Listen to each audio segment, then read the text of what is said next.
Ibn Arabi discovered when your suffering ends, the exact moment. He was 38 years old when he discovered it, not in a book, not in a vision, in a marketplace in Fez, watching a merchant weigh dates. The merchant had a small brass scale, old, dented. He placed dates on one side, stone weights on the other. When the scale balanced, he stopped adding dates. That's when Ibn Arabi saw it, the mechanism, not of commerce, of suffering. He stood there for an hour, watching transaction after transaction, same pattern, weight, balance, stop. And he understood something scholars had missed for centuries. Your suffering has a weight, not metaphorical, actual, measurable in a dimension you can't see, but your soul feels every second. And when that weight reaches its exact measure, not a grain more, not a moment longer, it stops automatically, like the merchant's hand pulling away from the dates. Let me show you what he saw.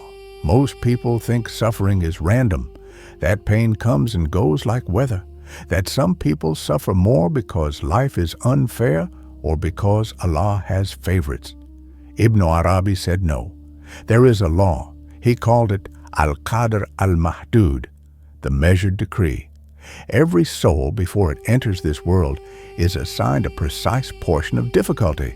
Not punishment, not test, portion, like a prescription.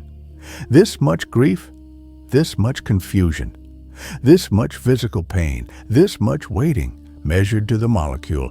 And here's what changes everything. That prescription has an end date written into its essence. Your suffering is not infinite. It cannot be, because Allah does not prescribe infinity. He prescribes completion. But there's something even stranger, he discovered. The suffering doesn't end when you've learned the lesson. It doesn't end when you've become strong enough. It ends when the weight is complete. Think about that. A bucket filling with rain. You don't decide when it's full. The bucket's capacity decides. When the last drop reaches the brim, it's full. Not because you wished it, because the measure was met. Ibn Arabi saw human souls like this. Each soul has a capacity for difficulty. That capacity was set before your first breath. And your life is the process of that capacity being filled, drop by drop, moment by moment. When it's full, the rain stops. Not because you prayed hard enough, not because you finally understood, because the measure was complete. Pause for a moment. Does this feel true in your body? Haven't you noticed that some pains just stop without explanation, without closure? One day the weight lifts and you don't even know why. Ibn Arabi said that's not mystery, that's precision. Now here's where it gets profound. He said there are 3 types of suffering, each with its own expiration mechanism. First, al-bala al-tathir, purifying affliction. This is suffering that burns away what doesn't belong to you. False beliefs, borrowed identities, illusions about control. It feels like loss, like everything you built is crumbling. Ibn Arabi compared it to a silversmith heating metal. The heat isn't cruelty, it's function. When all the impurity rises to the surface and evaporates, the heat stops automatically. The silversmith doesn't decide. The silver's purity decides. You'll know this suffering is ending when you stop recognizing your old self. When the person you were feels like a costume you forgot you were wearing.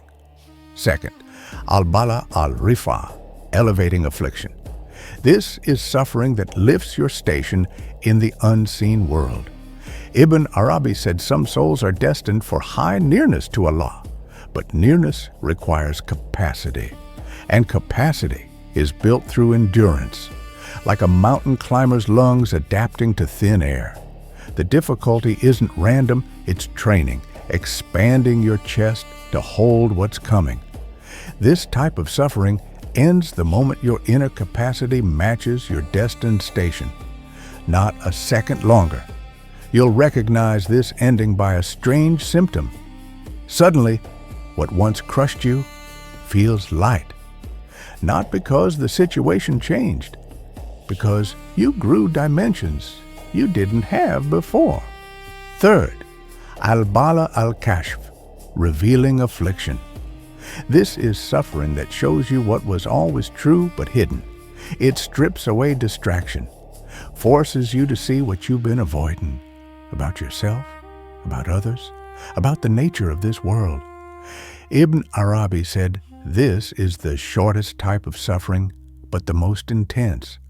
Like a flash of lightning, blinding, brief. It ends the moment you see clearly, the moment you stop resisting what is. But here's what troubles people. If suffering has an expiration date, why doesn't Allah just tell us when? Why the mystery? Ibn Arabi answered this in Mecca, years after the marketplace. He said, because knowing the date would change the chemistry.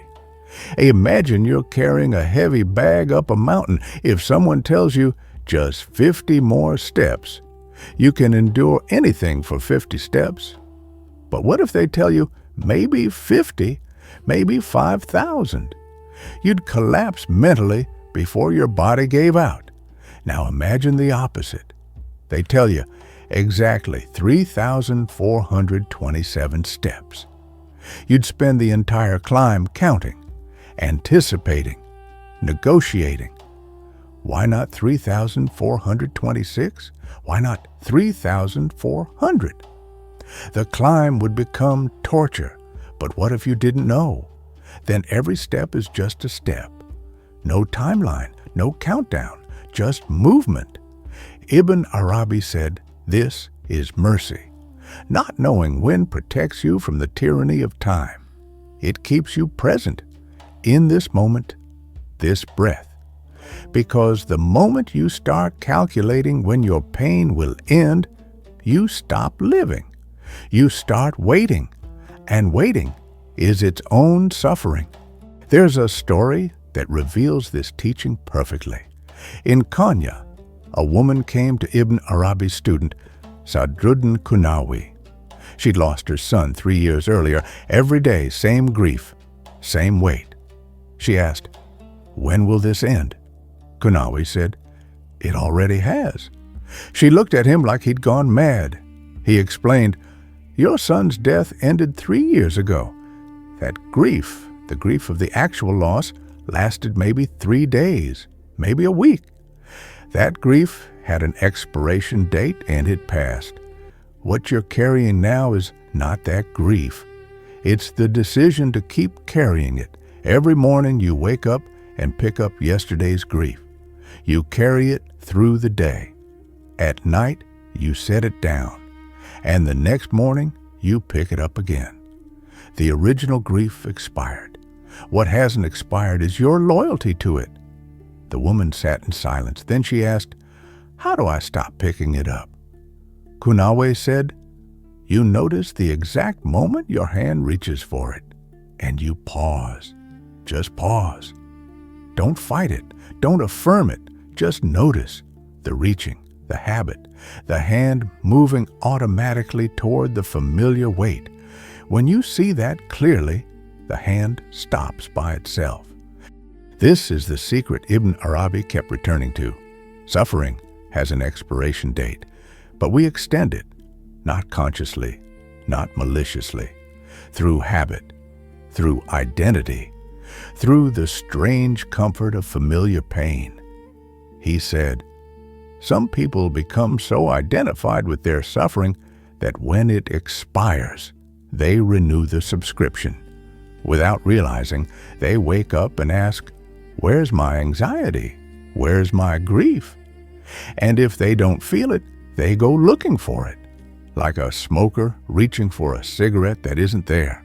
The addiction isn't to the substance, it's to the reaching. So, how do you know when your suffering is truly expiring? Ibn Arabi gave 3 signs. Sign 1, sudden disinterest. You stop talking about it, not because you're suppressing it, because it's no longer interesting to you. Like how you stop thinking about a movie the moment you leave the theater. It's over. Your attention naturally moves on. Sign 2. Memory without pain. You can recall the difficult time, but there's no charge, no contraction in your chest, no story spinning, just that happened. Like remembering you once had a broken arm.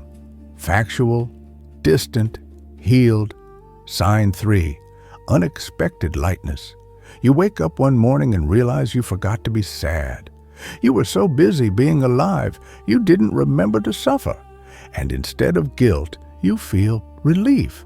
That's expiration. The prescription completed its course. But here's what Ibn Arabi warned against. Don't try to force expiration. You cannot speed it up through willpower, through positive thinking, through spiritual bypassing. The measure is the measure. Trying to rush it is like trying to rush a broken bone healing. You don't heal faster by pretending you're not injured. You heal by honoring the time it takes. But, and this is crucial, you also don't extend it by dwelling. There's a balance. Honor the pain. Don't perform it. Feel the grief. Don't become it. Move through it. Don't build a home in it. He saw this balance in nature constantly. A tree struck by lightning. The trunk splits. For months, the wound is raw, visible, but slowly, bark grows over the split, not erasing the injury, integrating it. The tree doesn't hide the scar, but it also doesn't keep the wound open. It allows completion. Ibn Arabi said, "Be like the tree. Let the bark grow. Don't pick at the wound to prove you're still hurt."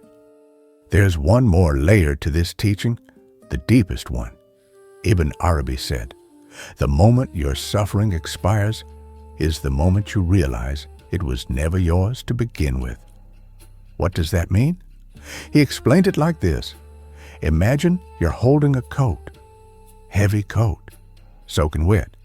You've been carrying it for miles. Someone asks, "Why are you carrying that?" You say, "It's mine." They say, "Did you buy it?" You pause. No. Did someone give it to you? No. Then how is it yours?